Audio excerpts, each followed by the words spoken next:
Для меня принты на одежде — это не про одежду, это про искусство.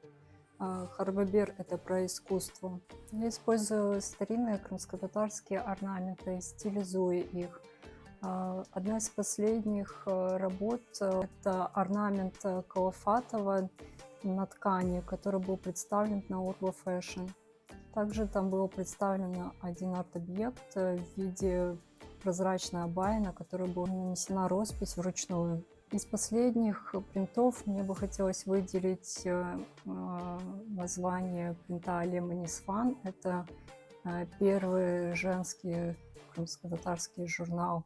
Стремимся к индивидуальности, к эксклюзивности, при этом не забывая свои корни и свою эстетику.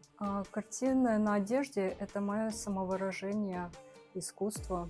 Я очень рада тому, что могу полностью творчески себя реализовывать.